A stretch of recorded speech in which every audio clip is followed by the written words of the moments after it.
All right, let's dive right in. Today, we are digging into Adam Grant's amazing book, Hidden Potential. We're going to explore the science behind how all of us, yeah, you too, can achieve some pretty incredible things. So, Grant kicks things off with this incredibly powerful metaphor from Tupac. Think about it, a rose growing from a crack in the concrete. It's all about potential showing up in the most unlikely, toughest spots. It's not about who gets the best start in life, the best soil. It's about who figures out how to grow even when things are hard as concrete. And to really see what this looks like in the real world, we're going to rewind to 1991, to the National Junior High Chess Championships. Trust me, it's a true underdog story that's going to totally flip what you think you know about what it takes to win. I mean, look at this matchup. It is a total mismatch, right? On one side, you've got the Dalton School. These guys are a powerhouse. We're talking an elite prep school, the three-time defending champs, with a training setup fit for Olympians and a team of actual child prodigies. And then, on the other side, the Raging Rooks, a middle school team from Harlem. Barely any experience, mostly just average B's students. No prodigies to be found, not a single one. So you gotta ask, right? How in the world could a team of regular kids even stand a chance against the best in the nation? It just seems impossible.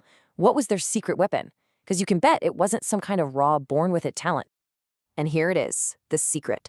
Their coach, a guy named Maurice Ashley, he wasn't trying to find the next chess genius. He had this core belief, talent is everywhere, but opportunity, that's a different story. So he focused on building something else, something he believed was way more powerful than genius. And that something is what we're calling character skills. Now, this is super important. When we say character, we're not just talking about being a good person from birth. Grant's point is that character is a skill. It's something you learn, a capacity you build over time to live by your values. It's not something you're just stuck with. So Coach Ashley zeroed in on 4 specific skills. He looked for kids who were proactive, the ones who would actually take the initiative and ask questions, kids who were pro-social, who could be good teammates and collaborate. He wanted disciplined players who could really pay attention and not get distracted. And maybe most of all, he wanted determined kids, the ones who would just keep going when things got really, really tough. These were the skills he believed could be genius. Okay, but this isn't just some nice, feel-good story about an underdog team. No, there is some serious data to back all of this up. And it comes from a pretty bold experiment in a bunch of Tennessee schools that showed just how powerful these skills really are. And wow, this chart really says it all. An economist named Raj Chetty dug into the data from that experiment, and what he found was absolutely stunning. Get this. When they tried to predict how much money these kids would make as adults, their character skill ratings from 4th grade were 2.4 times more important than their standardized test scores in math and reading. Let that sink in. It's not just about how smart you are, it's about the kind of person you're becoming. All right, so we're all on board, right? Character skills are a huge deal. The big question is, how do you actually build them? Well, it turns out the first step is to tear down a really popular but really wrong idea about learning. Just look at these numbers. A whopping 89% of teachers believe they should be matching how they teach to a student's learning style. You've heard this a million times, I'm sure. Oh, I'm a visual learner, or I'm more of an auditory person. It's an idea that's everywhere. But here's the catch. It's a myth.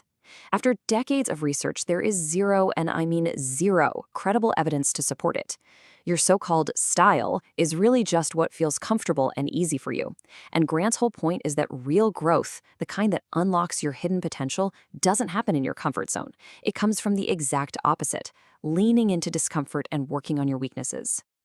I love this example. Take a guy named Benny Lewis. For years, he was terrible at learning new languages. He was totally convinced he just didn't have the language gene. But then he had this breakthrough.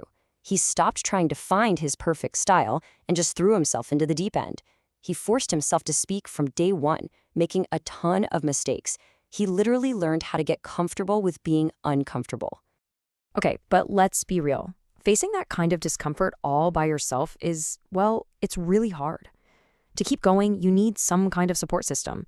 And that brings us to our next big idea. It's a concept psychologists call scaffolding. And the name is perfect, right? Think of scaffolding on a building. It's a temporary support structure that lets you get to places you couldn't reach on your own. But the key is it's temporary. It's not there to carry you forever. It's a boost, and then it comes down so you can stand on your own.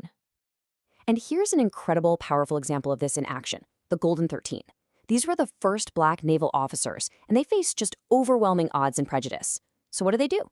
They built their own scaffolding. They made a pact, all for one and one for all. They were going to sink or swim together, sharing everything they knew, coaching each other to make absolutely sure every single one of them made it through.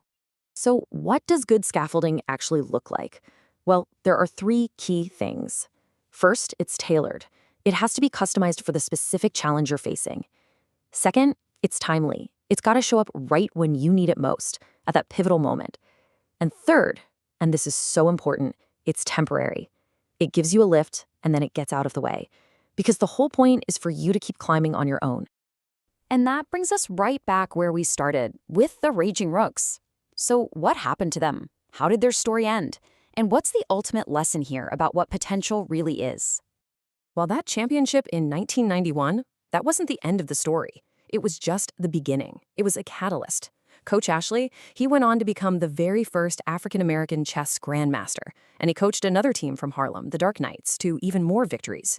And that legacy just kept going. One of the original Rooks, Sharu Robinson, he became a teacher himself, coaching a whole new generation of chess players. So when you think about it, they weren't just a few single roses that managed to grow from the concrete. What they really did, with all that character and support, was till the soil, making it possible for a whole garden of new roses to bloom. And that's the final idea we want to leave you with, straight from Adam Grant. The true measure of your potential isn't about the height of the peak you reach. It's about how far you've climbed to get there. Potential isn't some fixed destination. It's a measure of your growth. So the real question, for you and for me, is how far have you climbed?